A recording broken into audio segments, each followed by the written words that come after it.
That's just a good joke all around. Oh boy, yeah, it was good, wholesome family fun. Someone tag Rock'em Sakura. I'm wearing her merch. Get out of here. Hey, MsMojo fans, I am Sam, here to recap episode 7 of RuPaul's Drag Race All-Stars 5.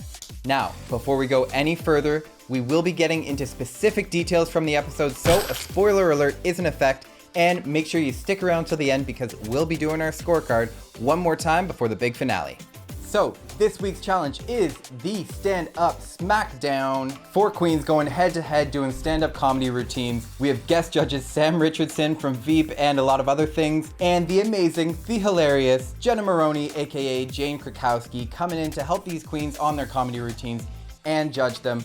We're really excited to see how this goes, but first, we have a video up on the channel, Top 20 must-have items for Drag Race fans. This has so many things that I personally want. Bunch of moments from the show on these things. You got wall hangings that say "Not today, Satan." You got face masks that say "I'd like to keep it on, please." There's one particularly lovely sweater that says "Water off a duck's back" that I would love to have. Anyway, go check it out right now. We got the link in the description. All from independent artists, all amazing moments from the show. You're not gonna wanna miss this one. So, not a moment to waste getting into the details of the episode. Since Ms. Cracker won last week's challenge, she gets to pick the order that the queens are going to do their stand-up comedy.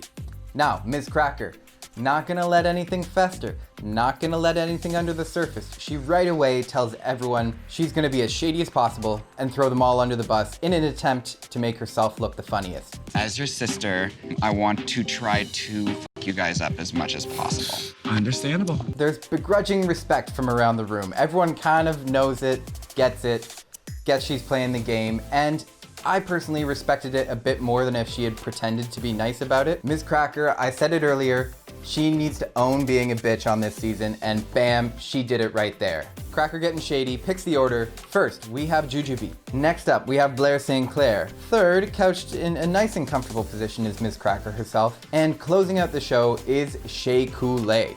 The queens all get a session with Ross Matthews and Jane Krakowski to punch up their jokes. Some of them are feeling confident, some of them are feeling nervous. We never know how it's gonna go in these situations, so let's get into it. First to the stage is Jujubee. She's a hilarious queen. We know Jujubee can bring the funny, but it's a tough task to warm the room up. I see some new faces. I see some old faces. I see some new old faces. Work. No, really, like lots and lots and lots of work. Some of her jokes start going over people's heads, but I think by the end she found a really good rhythm. People don't know that you actually wrote a book. Oh, sorry, wait. Blair, so a book is a whole bunch of pages with words. Juju always knows how to work a crowd, always knows how to get a laugh, and she got there. I wish I had one blonde joke, but she's sitting over there. Next up to the stage, we had Blair St. Clair. Now, she was feeling the most confident with her feedback from Ross and Jane. It's quite impressive that you got so many jokes there. Yeah. Well done. Unfortunately, great material was not enough for Blair St. Clair here. I think she struggled a bit with her delivery, not having it all memorized, had her flipping through her notes, and it kind of messed with her crowd engagement. I just can't understand how you keep escaping from the old folks' home.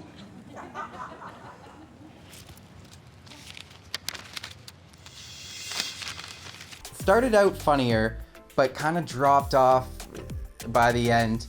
A bit of a different trajectory to Jujubee. Really interesting to watch. Unfortunately, she was not able to bring the laughs. It looked like Blair was almost able to deliver the jokes better to the judges in her test run. Ross Matthews is so gay. How gay is he? The only thing higher than his voice is his estrogen level. This is good. Thanks. What can I say? So next to the stage, we had Ms. Cracker, known as the comedy queen. She came into the test run doing this high concept TED Talk that did not seem like it was gonna be funny. Where are the jokes? Ms. Cracker made it funny. They say this is like the Olympics of drag. No. This is like Gaetanamo Bay. Please help me. We were expecting a lot from her this challenge, and she delivered. She made sure that the ordering wasn't for nothing. She expected Blair St. Clair might not be the top of the game. She was kind of right about it, and then swooped in, picked that crowd right up, told some funny jokes. I've been telling these girls from the beginning, like, let's just be nice to each other tonight. But I guess I'm like Shea Coulee's music, because nobody listens to me. You know what I'm saying? Cracker, thank you for your service. And then last but not least, we had the one, the only, the Shea, the Coulee. Now, she was maybe the least confident about her material going into the test run. Shea knows she's not a comedy queen. She knows how difficult it is to write a setup and punchline. That process isn't easy. It takes work, it takes patience. Shea comes in with her jokes. Ross, Jane aren't lit up by them. I'm an Aquarius. My favorite color is fluorescent beige. I'm fond of toy poodles, and I love long, romantic walks to the bank. She has to write her whole routine over again the morning of, and you know what? She did it. She slayed. She went to that vulnerable place that we're really seeing a lot of from Shea, where she's drawing on her own experiences, almost getting to the place she wanted to be. Has anyone in here ever been robbed before? Well, I have. And no, I'm not talking about the finale of season 9. And her own trauma, her own therapy. Her therapy joke was hilarious. For the longest time, I thought that therapy was just for white people with money. And I was wrong. It is also for black people with money. Shea slayed. That's all I can say here. Shea slayed. I'm not gonna say there was no reason for her to be nervous, because that is a difficult challenge, but I think she let her nerves motivate her to get to a better place, and that's what we wanna see from an all-star. So after the comedy challenge, we have the runway. Category is Freak Out. Retro Freak Frag Fry, a la Evie. First to the stage is Jujubee. I loved this outfit. She was giving us Club Kid, she was giving us Vivacious, she was giving us Yovska. For those of you who don't know who Yovska is, look her up. Canadian drag queen. She had the mask, she had the reveal to the sparkle tears. All the details were on point. I loved it. She really showed what she could do here. Next to the stage, we had Blair St. Clair coming in with a spotted, polka dotted, patterned, colored Cheshire cat vibe. I didn't actually really like this one. Teensy bit messy. I loved the tail and the mask with the teeth. I just didn't see it going all the way there. Blair with a lovely look, but just not my cup of tea this week. After Blair St. Clair, we had Ms. Cracker. Now this might have been my favorite look of the night. If Blair giving us a cat mask right before wasn't enough to evoke a plague, Ms. Cracker just hit us over the head with it. And of course you knew if she had a mask this big and that robe, there was gonna be a reveal. Ooh, was it ever a reveal? I don't know if she coordinated with Jan's White Walker runway from season 12, but this was a freaky Death Becomes Her. As soon as Cracker came out on this runway, after having done that stand-up set, I knew Shea was gonna have to come out with a million more no, I can't make a Rose Petals joke. I knew that this challenge instantly was hers to lose. After Ms. Cracker, we had Shea Coulee. She comes out in the pink bodysuit with the colorful jacket. She has a fun energy. Love the band-aid on her face, her makeup, her lashes. It's all on point. Unfortunately, next to some of the bigger, more dramatic looks on the stage, it didn't quite get there. It seemed like Juju and Cracker really had stories and drama to their looks. And Shea and Blair, they were freaky, they were fun, but they weren't quite at the same level. Some great stand-up, some amazing runways, but there can only be one winner, and this week, it is given to the amazing Ms. Cracker, a well-deserved win. Coming in with the strong comedy, high expectations, nailed it, knocked it out of the park, then came with a lovely runway. Cracker really put her name in the conversation with Shea and Juju. So Cracker wins the challenge. They all go backstage to deliberate and vote. Unfortunately, the writing seems to be on the wall. Blair was the weakest in the challenge.